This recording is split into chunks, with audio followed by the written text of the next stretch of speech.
Hello,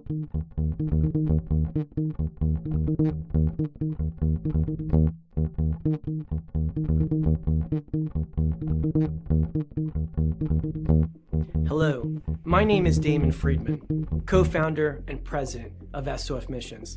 As a 20-year veteran within Special Operations, I've gone through many challenges due to my military service and time in combat. We felt called to start SOF Missions to serve our fellow brothers and sisters in arms, focusing on suicide prevention and resiliency. Our mission at SOF Missions is to empower warriors to find purpose and be resilient. Since 2011, when we started the organization, almost 3 million men and women have deployed to Iraq and Afghanistan. Unfortunately, the scars of war take a toll on their psychological, physical, social, and spiritual health. Many veterans feel a sense of hopelessness and a loss of purpose when they return to civilian life. They feel isolated and alone, unable to reconnect. And in the greatest of tragedies, over 20 veterans lose all hope and take their own lives. Our goal at SOF Missions is to provide veterans the tools and resources so that they don't become a statistic. We offer a unique approach to combating veteran suicide through a whole health, intradisciplinary model. The Be Resilient program is a 4-pillar methodology that addresses the areas of psychological, physical, social, and spiritual wellness. We provide care through 3 delivery methods: medical clinics, retreats, and educational training. Since we started back in 2011, we have been able to reach veterans in all 50 states and have served over 3,000 veterans through the Be Resilient program. Being resilient is a multifaceted and complex issue. We know that to find a lasting solution, we have to address the whole warrior. Many challenges cannot be solved by providing the treatments and modalities of just one component, but by tackling them all. Now, we've expanded our services to include law enforcement and first responders. Together, we can make a lasting impact in the lives of warriors across the nation. To learn more, visit our website at sofmissions.org.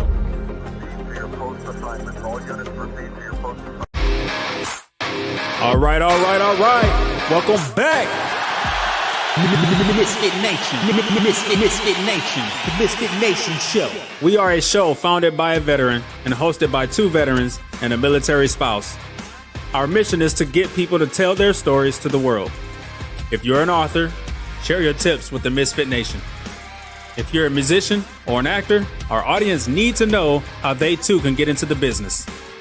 Coaches, we love our coaches. Come on and share your tips with the Misfit Nation to help them become better versions of themselves. If you are a corporate leader or an entrepreneur, come on and show how you did it and how hard you have fought for success. If you are a veteran, first responder, or Gold Star family, we would love to have you come on and share your story with the Misfit Nation. We always have time for you. If you're feeling down, alone, or starting to see the darkness, Stop. Think about those who are around you. You are not alone. You will be missed. If you feel like your problems will be a burden to those in your inner circle or feel embarrassed, dial 988. If you are a veteran, take option 1. We need you to keep pushing forward. Don't make a permanent solution to a temporary problem. If you are a new listener, welcome to the Misfit Nation Show. Be sure to subscribe to our show on your favorite podcast app. Also on our YouTube channel at @the_Misfit Nation. Subscribe and click the bell to keep you up to date on our latest episodes and all of our news. You can also find us on Heroes Media Group and About Face Radio. Now, let's get to the show!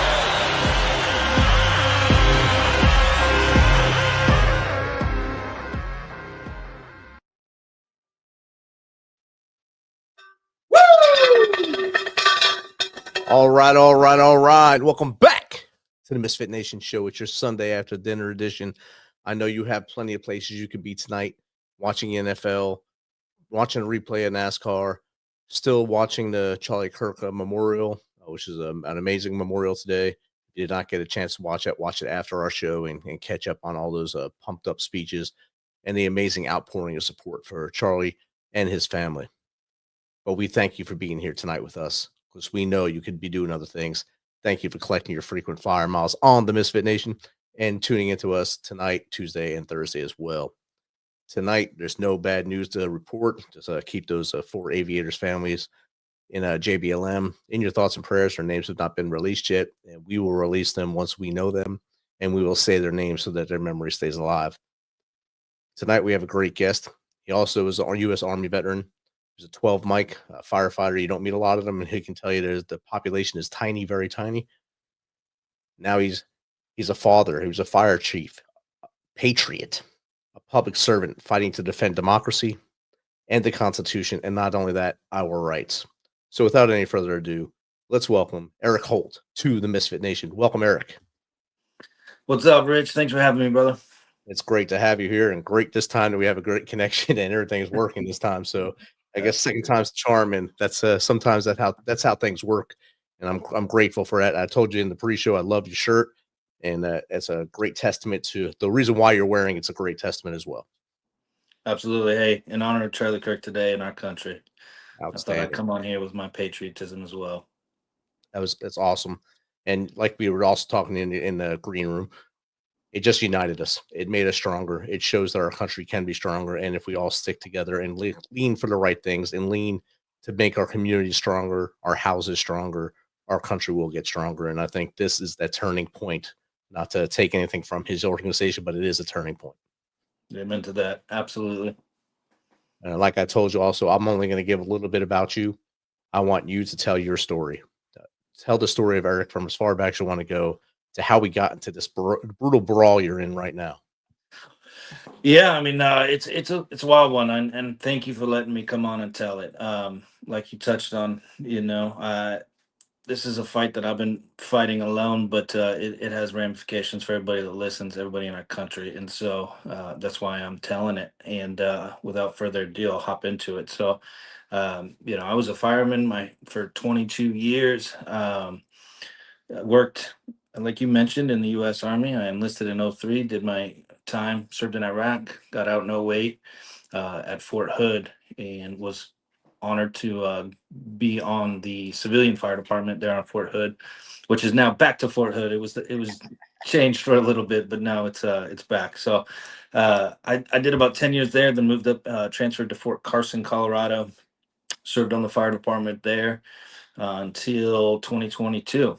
In 2022, I had an opportunity, both personally and professionally, but the personal side was the court awarded me full custody of my 2 teenage daughters. And so with that, kind of taking a look at my profession, having 2 teen girls full time and going away for 48-hour shifts didn't jive super well. So, I could have made it work, but looked at different opportunities, and one presented itself where I took a fire chief's job out in Florissant, Colorado. So uh, anybody that's in Colorado, if you're in Colorado Springs and you take a trip up the mountain, you'll end up in Florissant, and so that's where I was, just past Woodland Park. And I took over for a department that was on the verge of failure. It's a typical rural department that was barely functioning. The board had collapsed.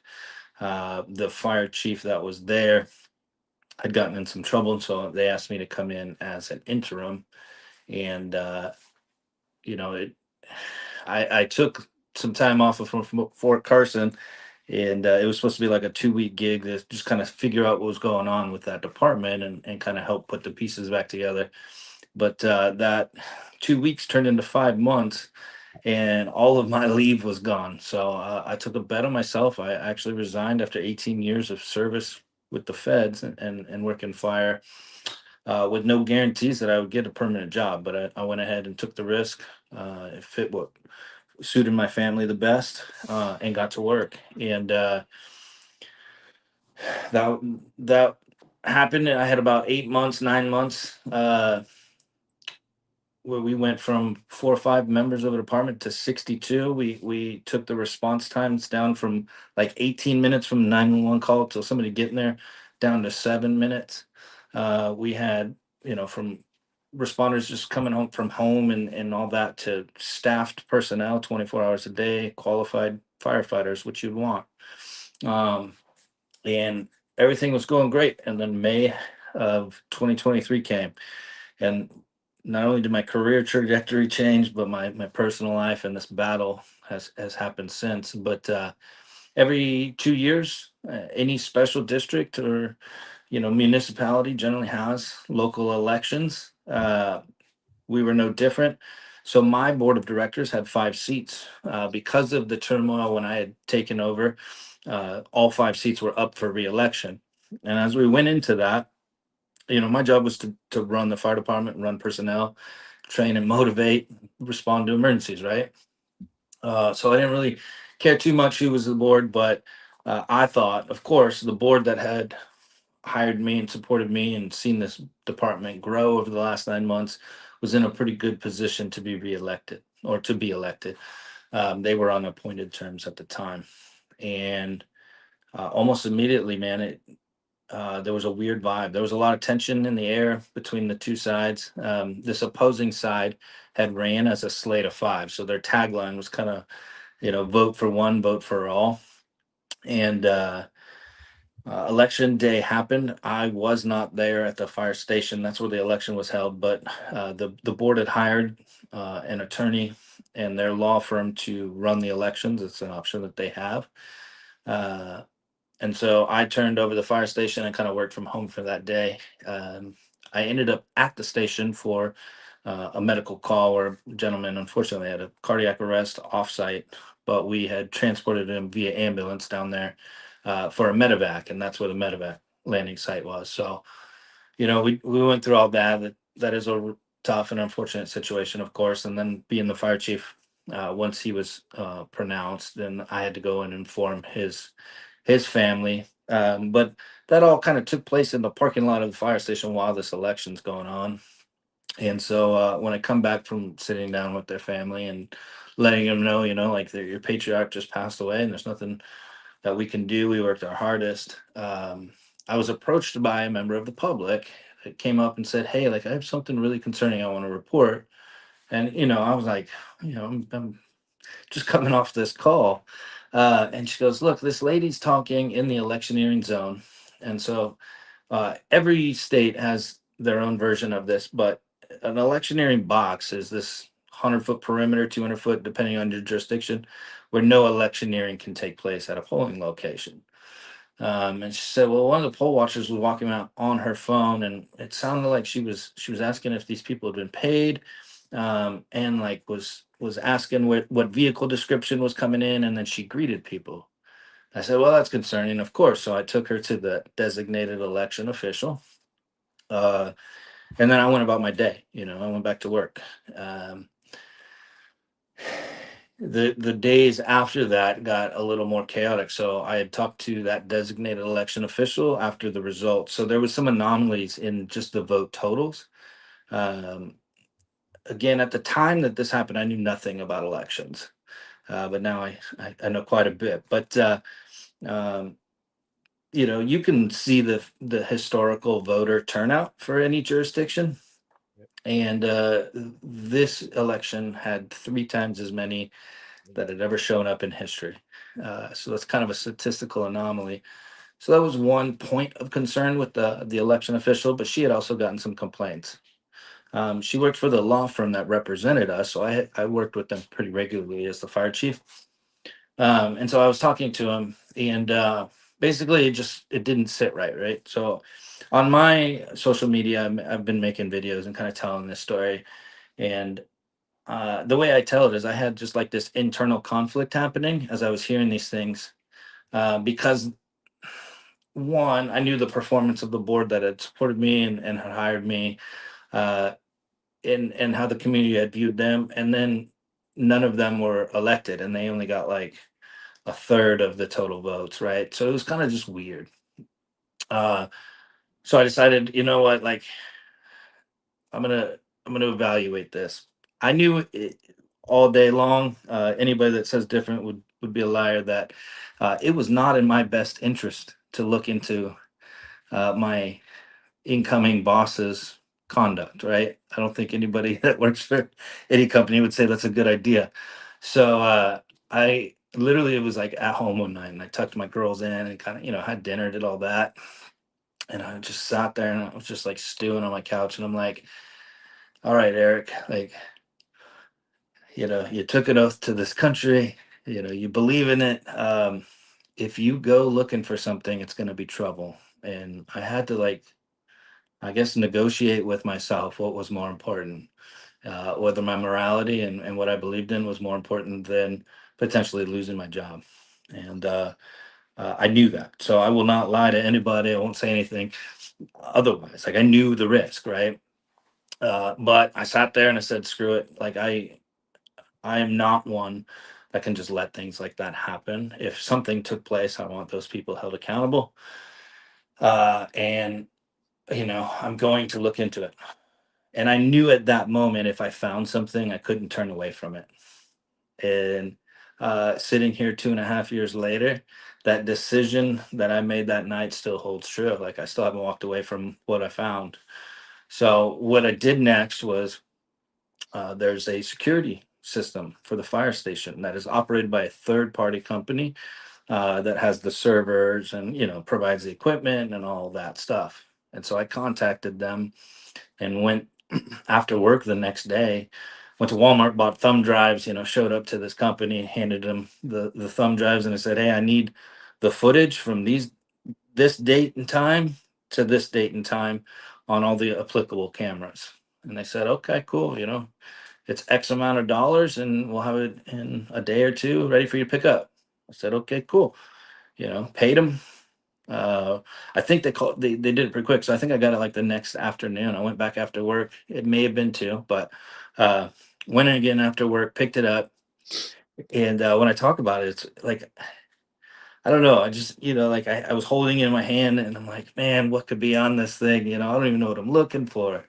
So I go home, cook dinner for my girls, have dinner, put them to bed, and I always say, like, I'm no smart dude. I'm an idiot, man. So, like, for me to crack some case, I don't know how to go about it, but let's try. But I was like putting it off. I was like a little bit nervous, which I don't generally get. But what I ended up doing was I printed off all the election laws for the state of Colorado that I was in, and I had them all there, and I read through the rules, right, and it kind of gave me, all right, let me see what I'm looking for. So I plugged the thumb drive in, and it's like 40 something hours of footage, man, because it was a 12-hour election on 4 cameras. And I go, oh geez, what am I doing, man? But whatever you want to call it, I was dedicated to figuring out if something of mischief took place. And I just started watching. And as I went through video clip after video clip, they're broken down into 1 hour per camera clips. So I just sit there and play it. And then what I did is I had the rules out in front of me. I would just put a tick mark if I noticed something that violated that rule, right? And I don't know, 3 days goes by, after I like spent all night up late watching these things. And I'm looking at that sheet and it's just hundreds of tally marks. And I'm like, oh man. So I went back through it, and I started putting the pieces together. And please, if anybody goes to my Justice for Holt pages, the video is on there where I explain everything and I show the actual footage, or screenshots of.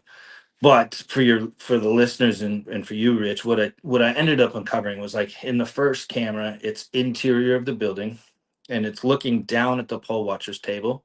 So their backs are to the camera, but you can see them. It's all high def. And then further in the room is the polling boxes, right, with the screens. And so I was able to watch, like, what the poll watchers were doing, and I had the rules. No electronic devices, no recording, no tabulating, no, basically, as a poll watcher, you're allowed to sit there, be quiet, and observe to ensure that it's a fair election. But that's not what this group was doing. And so I started putting these things together. So what they ended up doing was, somebody was offsite. It was pretty clear that somebody offsite was coordinating this stuff. But each poll watcher had a clicker, which I'll get back to that, but and their phones. And so what I picked up on first was these poll watchers would answer their phone and then they'd walk out and greet somebody and then come back in. And I'm like, okay, maybe once or twice in a 12-hour period of time, you can somewhat make an excuse for. But I'm talking hundreds of times. So they were getting up from the poll watchers, walking out, coming back in. And then I could watch as voters would come in, they would get their ballot from the election judges, walk behind the screen, cast the, fill it out. But then they were like, quote unquote, checking in with the poll watchers. There'd be a tip of a hat or a nod and a thumbs up. And I was like, man, that's effing weird, like it's nobody's business. That's illegal. And then I started picking up on that every time they would get that sort of confirmation, they would click, click, click, and then they would show each other. So I was on to the scheme. You ever seen the track counters, little round things with the button? One click, it adds up. So Sure. each one of them had one. And they were keeping track. And I was like, oh man, I can't believe I discovered that. Then I was like, is that enough? Is that enough to steal an election or be considered election fraud? I don't know. It's bad enough. But I kept watching.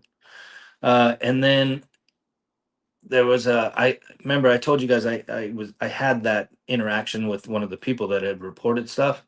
So on the cameras, I was able to actually find that time where I was there, right? And kind of corroborate it. So then I backtracked a few minutes and I actually can see the lady come out, and the outside camera has audio. And sure as crap, man, there's a piece that cuts because of wind, but she's like, is this what they're driving? Is this the ones pulling into the station right now? And she's looking for him. And the wind kind of picked up again. And she's like, well, I'm a little concerned about, and tails off. And then she puts her phone down and like waves these people over, gets close to them, and you can hear her telling like who to vote for. And I was like, okay, now that person that reported that, I can corroborate this. So I know there's a coordinated effort, but is that enough? Like I got to find the full link. And so uh two other pieces come into play. Another camera was in the ballot counting room, and that had audio as well. So some of the conversations that took place with the paid election judges were very worrisome. I will say that.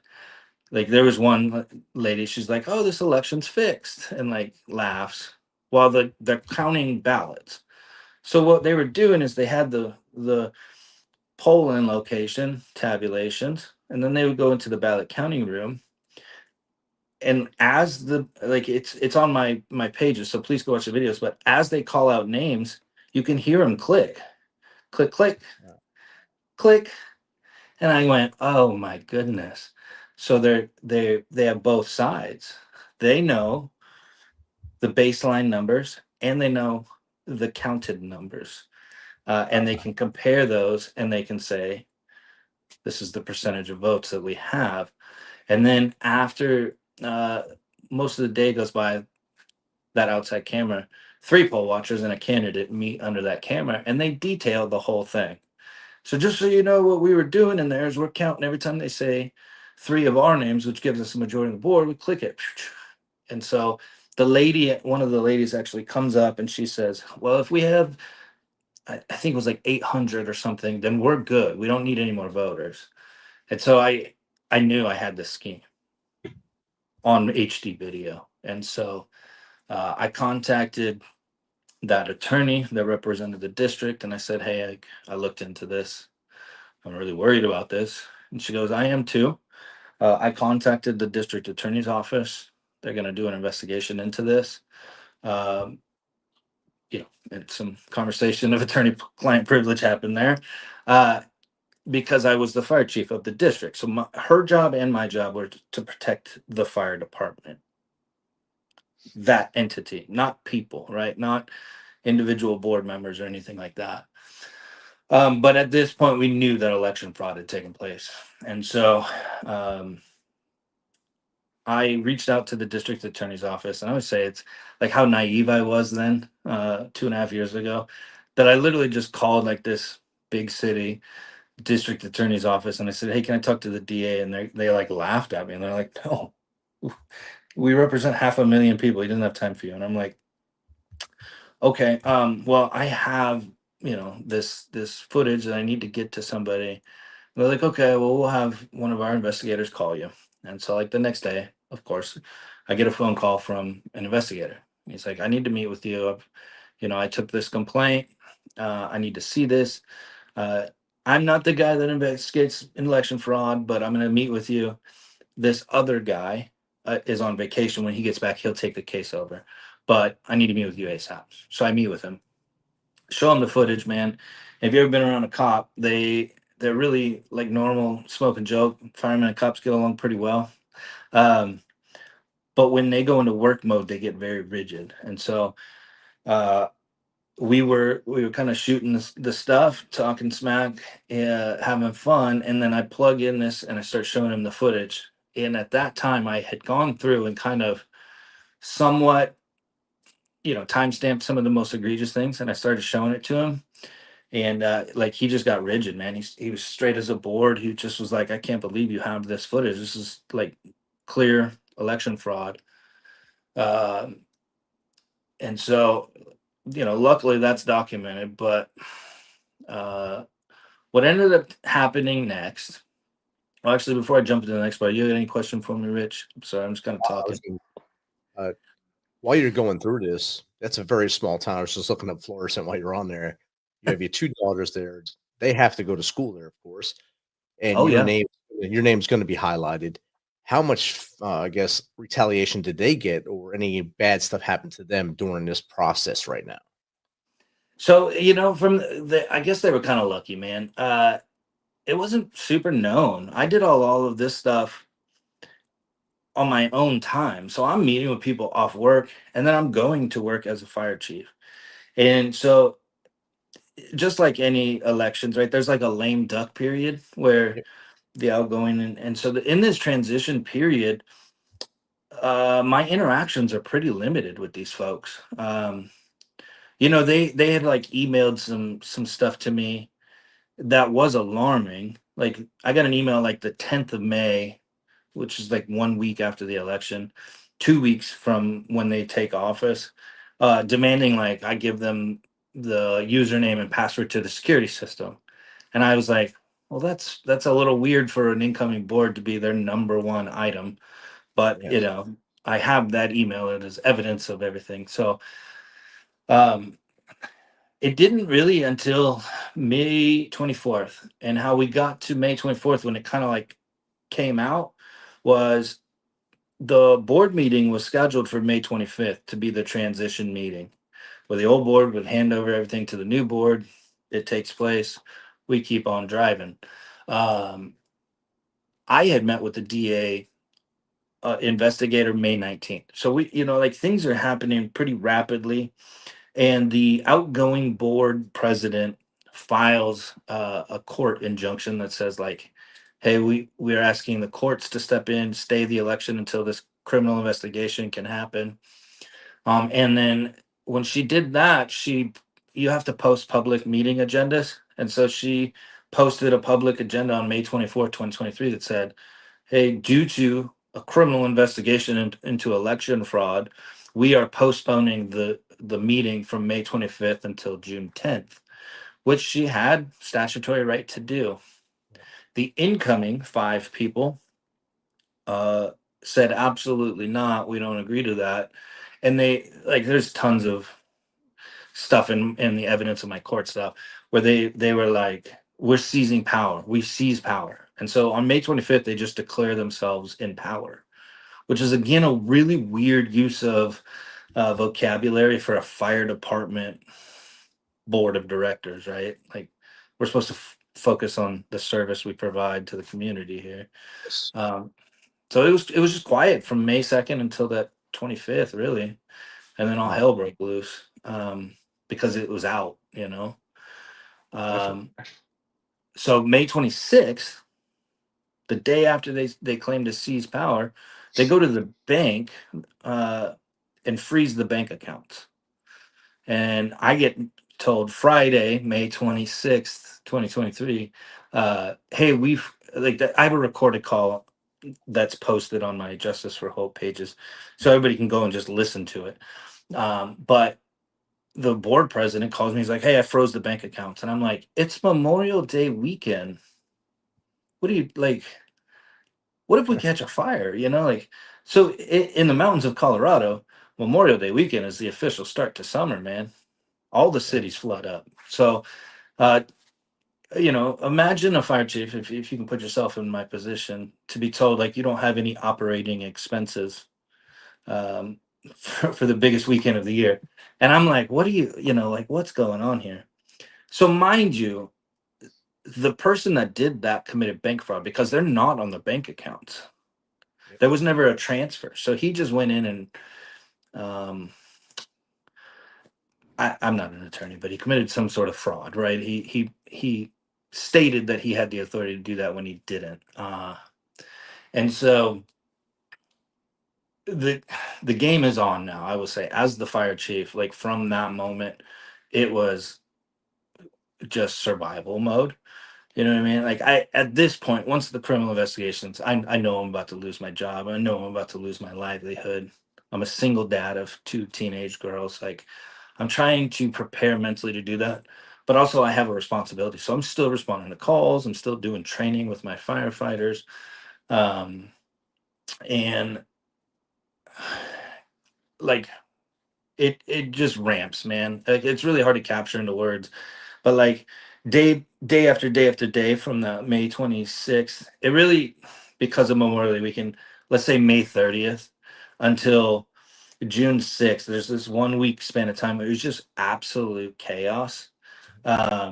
Bank was frozen. We like couldn't pay our fuel bill, so like I don't even have fuel to put in fire trucks. I've got the power company like we're gonna shut the lights off.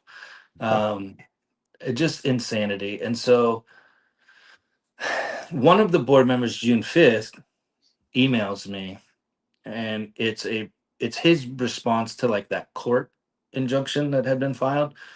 And he sends it to me. I immediately email back. I'm like, hey, I'm not a party to this. You can't include me. Like, my job is to be the fire chief. I'm not involved in that. And he emails back like immediately. Well, you need to read it. I've implicated you for felony charges. Blah blah blah blah. And I'm like, yeah, okay, like we're getting comical at this point. But let me read it.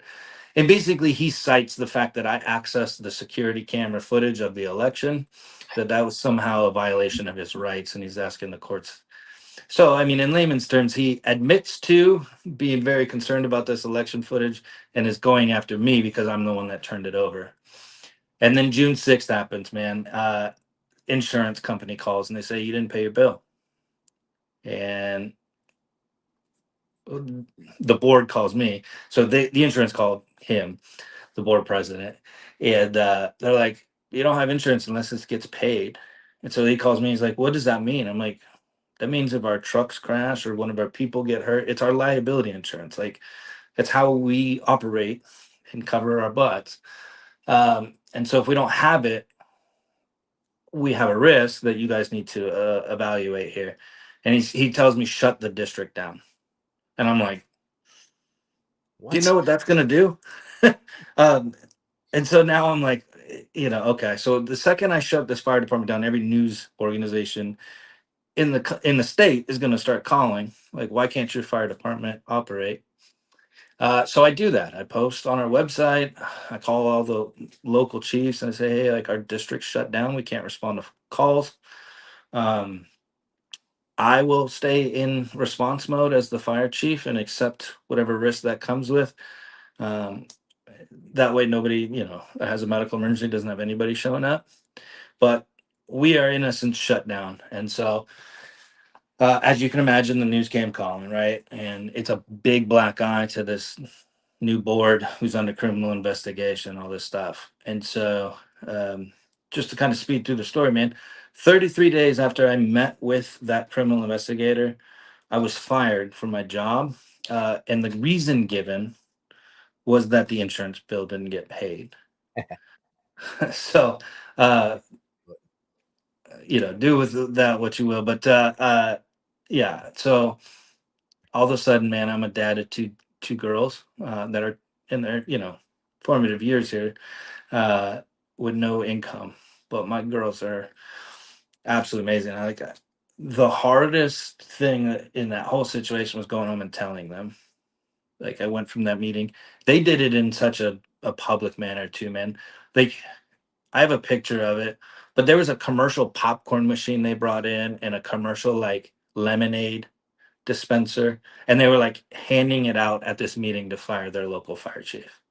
Wow. Um, like they made a spectacle out of it, to be nasty, of course. But I had to go home and face my girls, man. And just like we're gonna be all right. We're gonna figure it out one way or the other.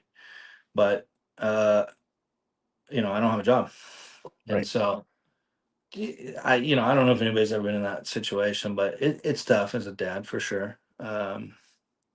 But just did what I could. It took me a year to find another job. I literally lost everything. I mean, I filed a federal lawsuit for First Amendment retaliated speech, and uh, that's a 2-year battle to get where I'm at now. How we on time, Rich? You're so good. You're doing good. All right. So yeah, like 2 weeks after I get fired, I file a lawsuit saying I got retaliated for uh, cooperating with a criminal investigation. And 2 years in federal court is nothing but procedure, man. Like I have the videos, I have all the evidence, I've every email document, recorded phone calls, all this stuff. And again, being naive, I thought, all right, I lost my job. I'll get it back in a month or two, and I get in court and I show the jury this, or I show the judge, or however court works. And for 2 years, my attorney's like, just be quiet. We don't want to tip them off to nothing. And it's just procedure. So literally, it took 2 years for us to file the complaint saying this happened, them to respond to it, them motion to dismiss it, and us saying no, it's got merit. Surviving that, uh, I did a deposition, and then they filed for summary judgment, and it took 9 months from that point for a judge's decision. And Judge Wang of the federal court in Denver granted summary judgment, dismissing my case, stating that it was my job responsibility to administer and investigate the election, basically. Because there was nobody else that she said that could have done that, that it was an official duty of me as the fire chief. Now, I disagree with that. And for your listeners, official duties is a huge factor. If you are doing something in your official capacity, i.e., as the fire chief, you don't have First Amendment right. You're not protected by the First Amendment, which is something is scary to come to learn in this process. But I contend that I did this off duty. I paid for it out of pocket, out of my own personal funds. I investigated all of this, put it all together, and then took it and cooperated with a criminal investigator. How in the world can that be the duties of a fire chief? And so, um, man, I tell you, when that came through, I just like law, just was like f everything, man. I lost. Our Constitution doesn't mean nothing. Our judicial system is, Right. and I think it's not just my timing. If you look at what was going on over the last 2.5 years in the courts, I think a lot of Americans would feel that way. Yes. So I made a decision. Like I couldn't. My attorney, I had paid him $150,000. I sold my home, the only thing I had in life. Moved my kids halfway across the country so we could stay with family and find a job. Uh, and I shelled out this money to an attorney, and I lost it. Right, so I was just crushed. Everything I had in life was gone. Um, and why I'm doing shows like yours is this army around you of people that care for you, man. I was just like, F it. I lost. I'm moving on. And my friends and my kids, they were like, come here, let's talk for a minute. You're not one to give up. And I was just like, there's nothing I can do. Uh, and you have a window of time when you have to either appeal or you don't. And so just everybody I know is like, you can't give up, man. You don't live that way. You're not that character. I'm like, I don't have money to keep fighting this. Um, and so my attorney was like, hey, do you want to appeal? And I'm like, yeah, I would love to. He's like, okay, give me 50 grand up front and I'll do it. And I'm like, bro, the well is dry. Um, and so it was just a despair kind of time period for a couple weeks. But I just said, screw it, man. Nobody can represent me better than me and my story. And so I filed the appeal pro se. And at that moment, I said, I'm not going to be quiet about this. If I lose everything for uncovering election fraud, America's going to know about it. Everybody is going to know. Everybody's going to see this footage that I've been trying to get to a jury. And so I started my Justice for Holt pages with the help of a friend that does media stuff. And I just started recording, man. I just started, 5 to 10 minute videos telling chunks of the story. And I've had a lot of support. I mean, from sea to shining sea, man. I'm here. I've been on a lot of um, interviews and stuff, and I wish I'd have done it 2 years ago, but I'm doing it now, and I'm showing the footage, and that has turned into. I did all of my briefs on my own.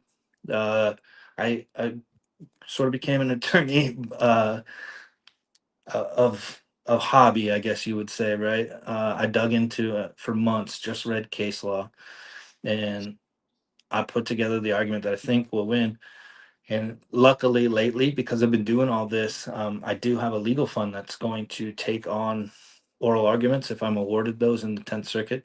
Because my worst nightmare would have to be going and acting like an attorney in front of a panel of federal judges. But I am very confident in the argument because uh, there's a couple factors that have to be in place, and I think I nail all of them. This wasn't an official duty of a fire chief.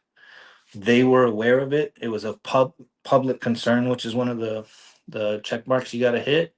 And they fired me to get access and delete all the records against them. Um, and just to button up, that criminal investigation was going on, and just recently I pieced all this craziness even together. But I talked about the despair.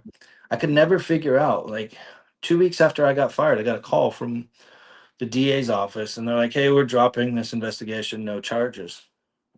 And I just, like, I remember sitting there on my phone, just like, I couldn't breathe. Like, what are you talking about? I literally gave you high definition footage of hundreds of election crimes. And I did all the work. I time stamped them. I told you what the election fraud, blah, blah, blah, blah, blah, violation was. And they just dropped it. And I couldn't figure it out, man, for the life of me. And in the time that I was doing my appellate brief, you ever have these moments where, like, two Yeah, syn- two things in your brain connect? So I've been reading all my stuff, and I swear I was dead asleep, man. But I shot up in bed and I was like, "There's no way." And what it was in my head was uh, the law firm that represents these people is called Vaughn and DeMuro, and it has a weird sort of spelling on Vaughn. And I remember reading the DA's report, and the guy with the ultimate authority that signed his name that said he was going to end the criminal investigations. Last name was Vaughn, and I went. yeah. I mean, I'm talking like a shot up in the middle of sleep at 2 a.m. and I'm like, it can't be. So I got up the next day and I was like at work and I remembered it and I started looking into it and I was like, holy cow. I put the timeline together within 3 days of the law firm name with the name of Vaughn, and the criminal investigation 3 days later is canceled. No file of charges. And so I kicked it to a private investigator. I said, hey, is there a relationship with these two? And I got the report back that said it's father and son.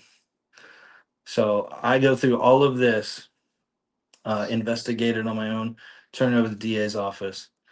I get fired. I lose everything. The DA is doing a criminal investigation. I believe in this. And then these people that fired me hired a law firm who happens to be daddy of the guy with the authority to cancel it. Wow. So I was pretty gutted by that. But man, I'm a fighter. I'm like still fighting it. I've You're been fighting put. 2 years now. 2 years now in this fight.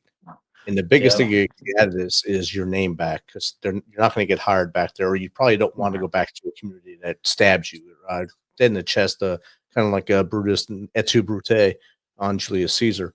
You don't want that to happen to you again. I Nah. know you're working for as emergency operations somewhere else now and doing great things there. You've established yourself there.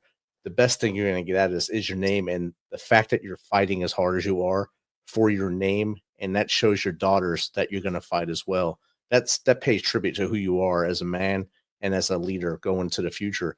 Because, like I said, you're not going to get that job back. You might get some monetary compensation back, but if I was you, I would not want to even go back to that town for the way they treated you, except for maybe some friends you might have. What is your next steps as you go forward? And then we'll get to a question from the audience. Yeah, I mean, putting the piece back together of life, man. I again, my daughters are my everything. So I am working again. It took over 12 months, but we moved halfway across the country. We're back, right? Well, at least there's an income. I am raising the alarm to election fraud. I think for literally 4 years, it was piped down our throats that if you believe that any part of election fraud exists in this country, you're a conspiracy theorist.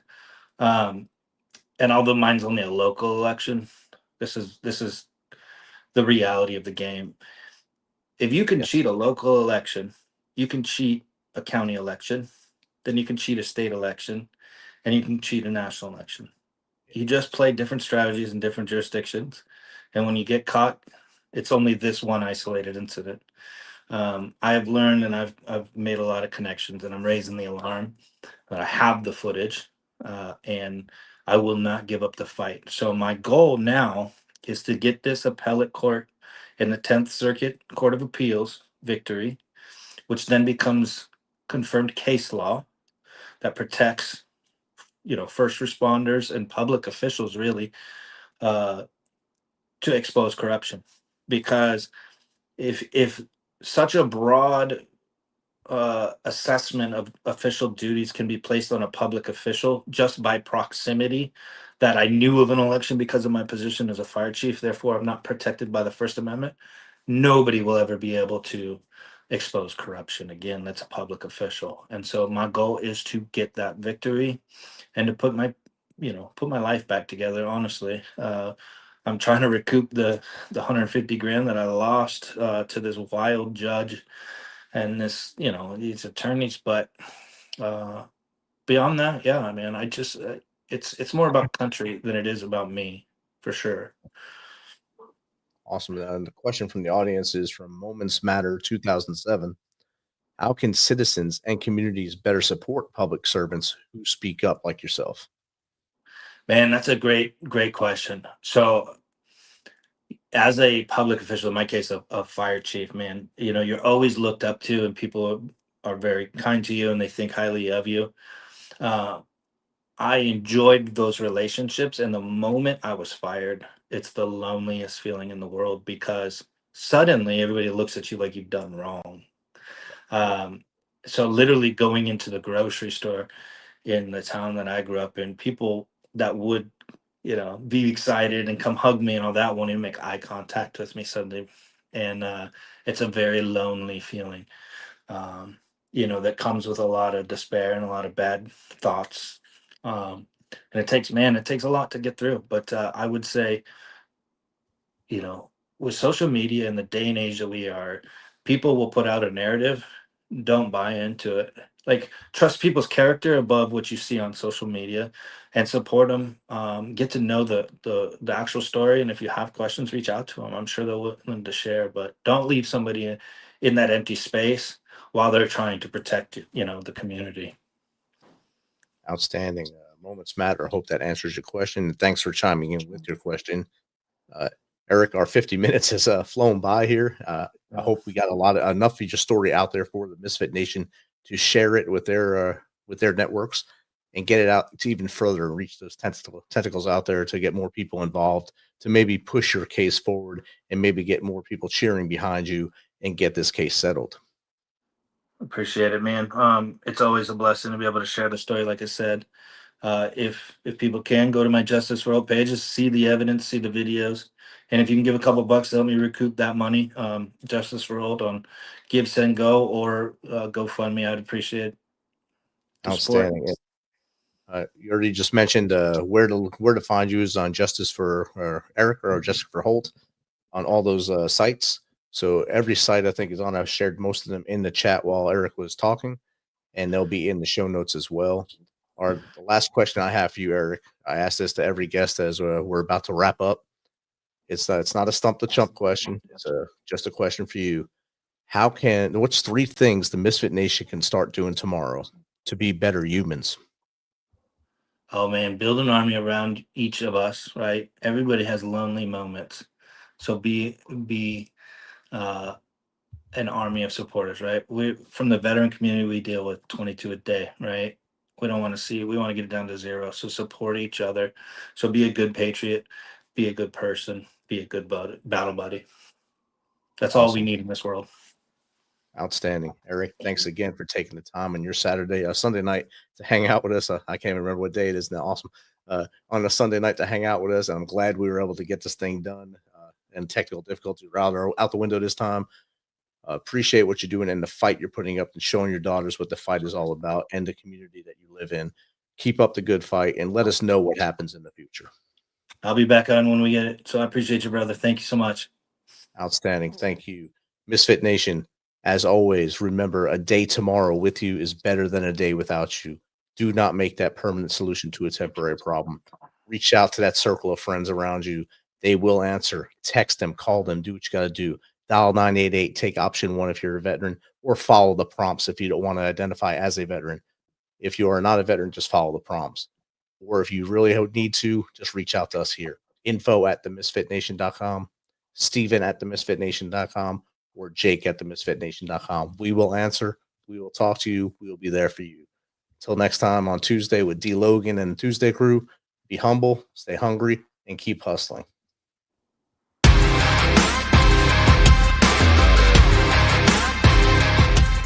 Thanks for checking us out and being a part of the Misfit Nation Show. Don't forget to visit our website at themisfitnation.com.